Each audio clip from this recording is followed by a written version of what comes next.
नमस्कार। Esoteric traveller में आप सभी का स्वागत है। आशा करती हूँ आप और आपका परिवार स्वस्थ और सुरक्षित होंगे और आप अपने साधना मार्ग में अच्छे से डटे होंगे। तो चलिए बढ़ते हैं आज के टॉपिक की ओर। आपने अभी तक काफी सारे मोटिवेशनल स्पीकर्स या गुरुओं को कहते हुए सुना होगा कि सुबह जल्दी उठना चाहिए, खासकर 3:30 बजे से लेकर 5:30 बजे तक तो ज़रूर मेडिटेशन करना चाहिए या जर्नलिंग करना चाहिए, या आप जिस भी कार्य क्षेत्र से जुड़े हैं उसका कोई काम आपने करना चाहिए। बहुत जोर दिया जाता है सुबह उठने को लेकर। दुनिया के ऑलमोस्ट सभी सक्सेसफुल स्पोर्ट्समैन, गुरु, wellness coach, artist, famous celebrities सुबह उठने को उनके सक्सेस स्टोरी का मंत्र बताते हैं। बार बार यह आपने उनको कहते हुए सुना होगा कि मैं सुबह 4 बजे उठ जाता हूँ और अपना प्रैक्टिस या अपना जो भी कार्य है वो शुरू कर देता हूँ। और इसका अगर आप कारण उनको पूछेंगे कि इसका क्या है कि आप सुबह 3:30 बजे उठते हैं और प्रैक्टिस करते हैं, तो वो बताएंगे आपको कि उस वक्त माइंड काफी शांत और फोकस्ड होता है। लेकिन क्या किसी ने यह जानने की कभी कोशिश की है कि माइंड शांत और फोकस्ड इसी समय में क्यों रहता है? वैसे देखा जाए तो आध्यात्मिक गुरु या साधना करने वाला कोई भी साधक जो होता है उसका माइंड तो ऑलरेडी ही शांत और फोकस्ड होता है, तो वह इसी समय उठकर सुबह ब्रह्म मुहूर्त में साधना क्यों करते हैं? इसी प्रश्न का उत्तर आज आप जानेंगे। मैं आपको बहुत ज्यादा कॉम्प्लिकेट ना करते हुए बहुत सीधी और सरल भाषा में इसे समझाना चाहूंगी। तो सबसे पहले तो आप इसे समझ ले कि जो सुबह का टाइम होता है, जो 3:30 बजे से लेकर 5:30 बजे तक का जो समय होता है, इसे ब्रह्म मुहूर्त कहा जाता है। और इसे ब्रह्म मुहूर्त इसीलिए कहा जाता है क्योंकि ब्रह्मन यानी कॉस्मिक ऊर्जा को रिप्रेजेंट करने वाली जो ऊर्जा शक्ति होती है उसका संचार इस समय पृथ्वी की कक्षा में कहे या ब्रह्मांड में ज्यादा होता है। और इसे ही हमारी संस्कृति में दिव्य शक्तियों का संचार या दिव्य ऊर्जाओं का संचार पृथ्वी पर होता है, ऐसे कहा जाता है।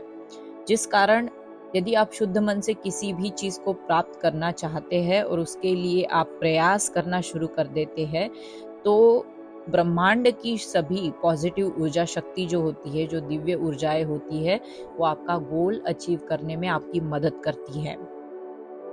बहुत सारे साधकों के अनुभव है कि ब्रह्म मुहूर्त के समय में उनके गुरु की प्रेजेंस या जिस इष्ट की वह आराधना करते हैं उनकी साक्षात उपस्थिति का अनुभव इसी समय के दौरान उन्होंने किया है।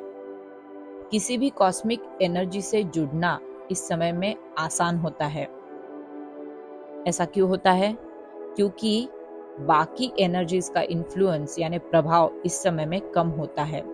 अगर इसे बहुत ही कॉमन भाषा में मैं अगर आपको समझाना चाहूँ, तो जो हमारी एनर्जी को इन्फ्लुएंस करने वाली निगेटिव एनर्जीज जो होती है उनका ट्रैफिक इस समय में नहीं होता, तो हम डायरेक्टली अपने गुरु की ऊर्जा से या अपने इष्ट की ऊर्जा से कनेक्ट कर पाते हैं।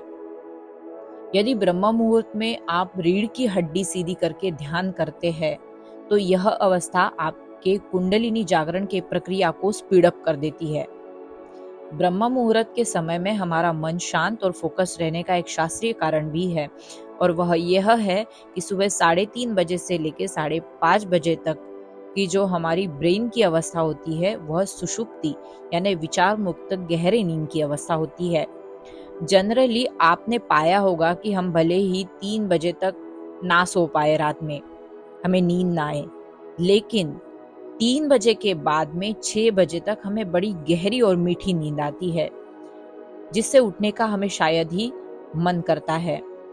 और ऐसा इसीलिए होता है क्योंकि हमारा मन और मस्तिष्क नैसर्गिक अवस्था में शांत जोन में चला जाता है।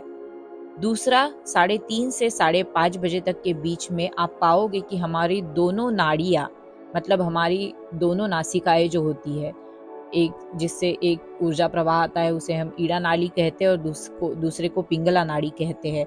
तो ये दोनों जो नाड़ियां होती है, ईड़ा और पिंगला, दोनों भी ओपन रहती है, मतलब दोनों भी कार्यरत रहती है। अगर दिन भर में आप जांचेंगे तो आप पाएंगे कि हमारे कुछ घंटों के लिए ईड़ान नाड़ी जो होती है वो कार्यरत होती है, और उसके बाद में जब ईड़ा बंद हो जाती है तो पिंगला जो नाड़ी होती है वो कार्य करना शुरू कर देती है। तो अल्टरनेट ये दोनों जो नासिकाएं होती है हमारी, जो दोनों नाड़ियां जो होती है वो काम करती है। 24 घंटे में ऐसे बहुत सा कम समय आता है जिसमें ये दोनों भी नाड़ियां सेम टाइम पे कार्यरत होती है, मतलब दोनों भी नाड़ी चल रही होती है।